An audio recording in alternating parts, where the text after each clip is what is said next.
In this video, we are going to discuss about the factorial of large numbers.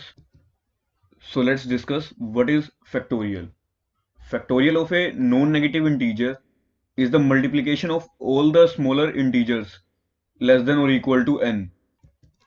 Let's say we have 4 factorial. Then how can we calculate it? That is simply 4 into 3 into 2 into 1. It is equals to 24. तो factorial of a number निकालने की basic approach क्या है?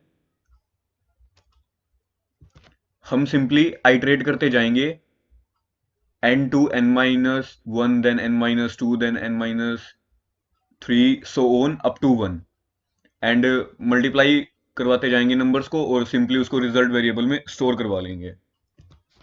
तो हम ये find क्यों करना चाहते हैं फैक्टोरियल ऑफ लार्ज नंबर्स? हमें अपनी बेसिक अप्रोच में प्रॉब्लम कहाँ पे आई?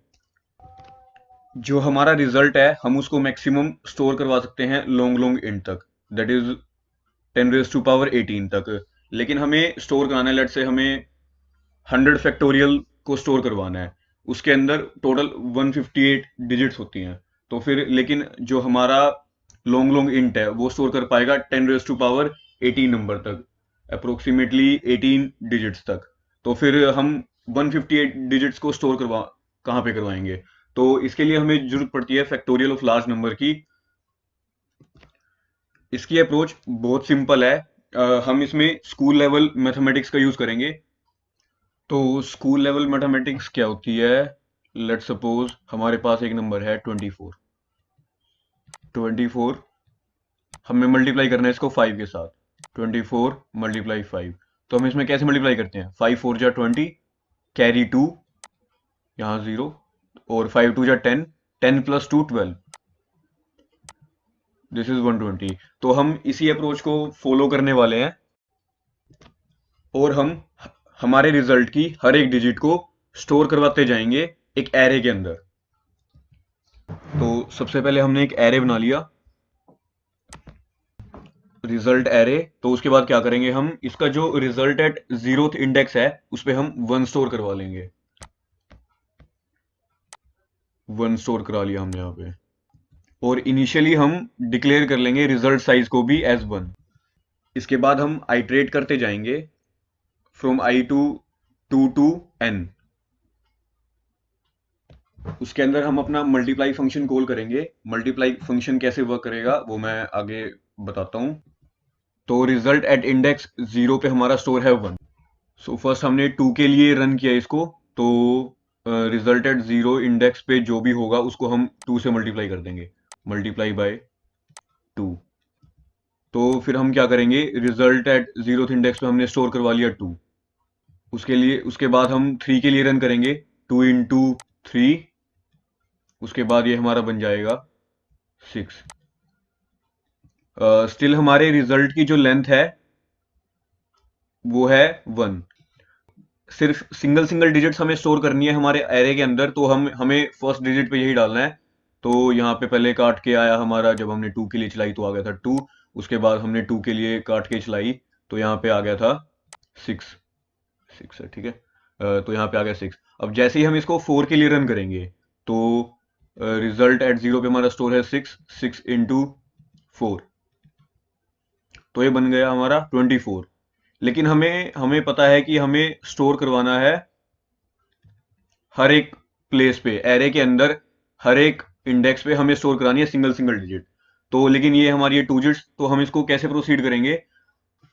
जो भी हमारा 24 का रिमाइंडर आया, 24 का रिमाइंडर आया 10 से लेके जो भी हमारा रिमाइंडर आया वो आया 4। तो हम रिमाइंडर को स्टोर करवा लेंगे हमारे रिजल्ट एट 0th इंडेक्स पे। यहाँ पे काट के हम लगा देंगे 4। और जो भी ये नंबर आया हमारा, इस नंबर को हम डिवाइड कर देंगे फिर 10 से। 10 से डिवाइड करने के बाद क्या होगा? यहाँ पे आ जाएगा हमारा 2। सो ये नंबर हमारा उल्टा स्टोर हो गया है, दैट इज 24। ओके, अब हमारा रिजल्ट साइज भी चेंज हो चुका है। तो हम रिजल्ट साइज को प्लस प्लस करके यहाँ पे कर देंगे 2, ठीक है। उसके बाद बारी आती है नंबर 5 की। नंबर 5 अब हमें मल्टीप्लाई करना है, तो हम किसी भी नंबर के साथ मल्टीप्लाई कैसे, जैसे 24 है, उसको हम मल्टीप्लाई कैसे करते थे, पहले हम उसकी लास्ट डिजिट को मल्टीप्लाई करते थे, उसके बाद जो भी हमारा कैरी आता था वो हम उस नंबर में 4 में उससे अगली डिजिट में ऐड कर देते थे। तो ऐसा ही हम यहाँ पे करेंगे। सबसे पहले मैं 5 की मल्टीप्लाई करूंगा 4 के साथ, जो कि आ गया हमारा 20। 20 आने के बाद हम क्या करेंगे, अब हमें सिर्फ सिंगल डिजिट स्टोर करवानी है हमारे 0th इंडेक्स पे। तो हम क्या करेंगे, इसका रिमाइंडर ले लेंगे 10 के साथ। इसका रिमाइंडर ले लेंगे हम 10 के साथ। तो रिमाइंडर 10 के साथ लेने पे हमारा क्या आ गया, 0। तो तो अब हम हमारी 0 को 0th इंडेक्स पे स्टोर करवा लेंगे।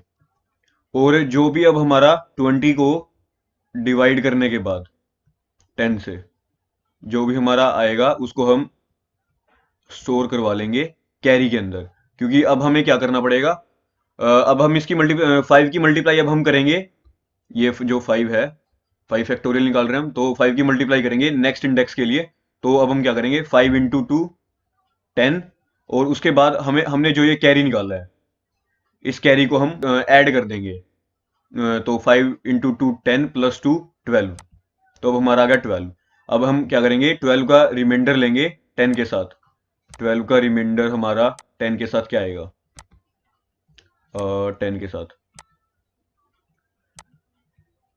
ये आया हमारा 2, और इसको डिवाइड भी कर लेते हैं साथ में। 12 divided by 10 divided by 10 equals to 1। तो जो भी अब हमारा रिमाइंडर आता है उसको हम क्या करते हैं, स्टोर करवा लेते हैं इसी पोजीशन पे। तो हम इसको स्टोर करवा लेंगे यहाँ पे 2। और जो भी हमारा कैरी आता है, अब हम कैरी के साथ क्या करते हैं, उसको हम अगली पोजीशन पे स्टोर करवा देते हैं।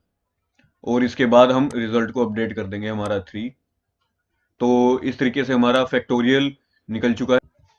तो इसमें हमारा नंबर रिवर्स ऑर्डर में हमारा स्टोर हो चुका है। ये बन चुका है 0 2 एंड देन 1। अगर हम इसको अपोजिट साइड से देखें तो हमारा ये नंबर बन गया 120, जो कि इसका फैक्टोरियल होता है 120।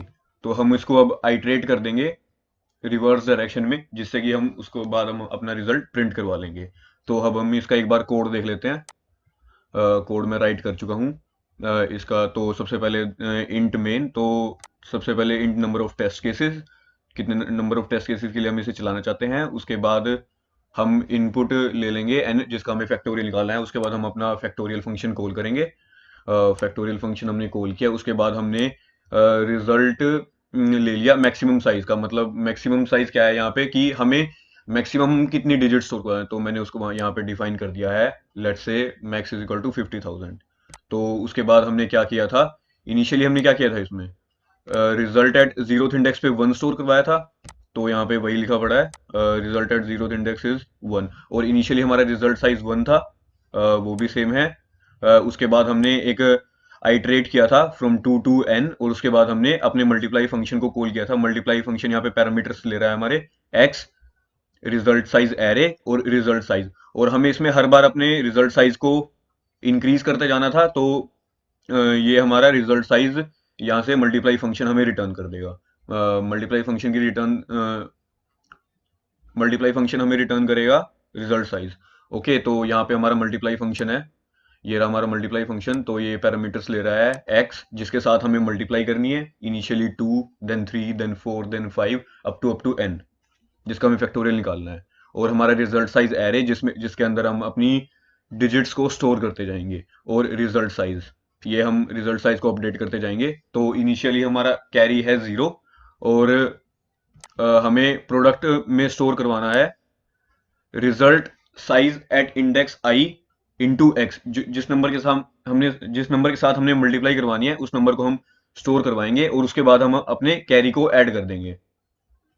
उसके बाद हमने क्या करना था, जो भी हमने ये हमारे पास मल्टीप्लाई और ऐड किया हुआ रिजल्ट आया प्रोडक्ट के अंदर, उसका रिमाइंडर को हमने स्टोर करवाना था at result at ith index. और उसके बाद जो भी हमारे डिवाइड करके उस नंबर को आएगा, उसको हम ऐड कर देते थे कैरी के अंदर। तो पहले हमने कैरी को निकाल लिया उसके अंदर, उसके बाद हमने उसको कैरी के अंदर डाल दिया, और कैरी के अंदर डालने के बाद उसे हमने प्रोडक्ट के अंदर स्टोर करवा लिया। यही तो करते थे हम बेसिक अप्रोच में। क्या करते थे हम इसमें? सपोज करो 24 तक मैं निकाल चुका था, दैट इज 4 फैक्टोरियल तक मैं ऑलरेडी कैलकुलेट कर चुका था, जो जिससे मेरा रिजल्ट आया था 24। तो 24 को मैंने स्टोर कैसे किया था एरे के अंदर? अपोजिट डायरेक्शन में, दैट इज पहले 4 देन 2। उसके बाद हमें क्या करना है, 5 के साथ सपोज हमें इसकी मल्टीप्लाई करनी है, तो हम 5 के साथ कैसे प्रोसीड करेंगे? सबसे पहले हम जीरोथ इंडेक्स पे जाएंगे, सिंपल स्कूल लेवल मैथमेटिक्स। 5 4 जा 20। उसके बाद हम क्या करेंगे, जो भी हम इसके साथ सबसे पहले हम डिवाइड करेंगे इसको 10 के साथ। हम इसका लास्ट डिजिट निकाल लेंगे और उसको हम स्टोर करवा देंगे हमें इंडेक्स ith इंडेक्स पे। तो सबसे पहले जीरोथ इंडेक्स के लिए था, तो जीरोथ इंडेक्स पे हमने 0 स्टोर कर लिया। उसके बाद हम नंबर को डिवाइड कर देंगे, नंबर को 20 को 10 के साथ डिवाइड करने पे हमारा क्या आया? 10 और 2 आया। उसके बाद हमारा 20 को 10 के साथ डिवाइड करने पे क्या आया? 2 आया। 2 हम हमारा कैरी के अंदर स्टोर करवा लिया। तो उसके बाद हम नेक्स्ट के लिए प्रोसीड करें, 5 इंटू 2 10, और दैट इज प्लस 2 12, जैसे हम सिंपल करते थे स्कूल लेवल मैथमेटिक्स। 24 की मल्टीप्लाई 5 से कैसे करते थे हम? पहले हम 4 को मल्टीप्लाई करते थे 5 के साथ, जो भी हमारा कैरी आता था उसको हम स्टोर करवा लेते थे, और रिजल्ट के अंदर लास्ट इंडेक्स को स्टोर करवा लिया। उसके बाद जैसे ही हम 2 पे प्रोसीड करें, तो 5 इंटू 10 प्लस ऊपर जो हमारा ऐड करना था हमें कैरी, तो वो हमने कर लिया। और उसके बाद जो भी हमारा कैरी के अंदर स्टोर हो गया, हमें वन वन डिजिट स्टोर करानी है। तो जब तक कैरी हमारा 0 नहीं आता तब तक हम एरे के अंदर स्टोर करवाते रहेंगे और उसको डिवाइड करते रहेंगे, और साथ में हम उसको रिजल्ट एरे को हम अपने बढ़ा देंगे। तो उसके बाद हमारी ये फोर लूप खत्म हो जाएगी। रिजल्ट साइज चलने तक ये फोर लूप खत्म हो गई हमारी। उसके बाद जब तक हमारा कैरी 0 नहीं हुआ, हमने उसके जो भी हमारा कैरी के अंदर स्टोर था उसको डिवाइड करते गए, और उसके जो डिजिट थी, जो लास्ट डिजिट थी, उसको हम रिजल्ट ऑफ रिजल्ट साइज के अंदर हम उसको स्टोर करवाते गए, और उसके बाद हमने अपने रिजल्ट साइज को बढ़ा दिया जब तक कैरी 0 नहीं होगा। ठीक है, तो जब ये फंक्शन खत्म होगा तो हमारा रिटर्न यहाँ पे आ जाएगा। तो ये हमें रिजल्ट साइज इंक्रीज करके देता रहेगा। उसके बाद हमारा एरे के अंदर हम डिजिट्स को स्टोर करवा चुके हैं। उसके बाद हमने क्या करना है, रिजल्ट साइज -1 से लेके 0 तक, और हम सिंपली अपोजिट डायरेक्शन में अपने एरे को प्रिंट करवाते जाएंगे।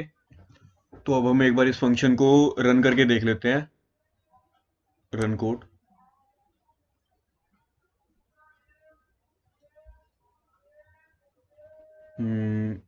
Successfully executed.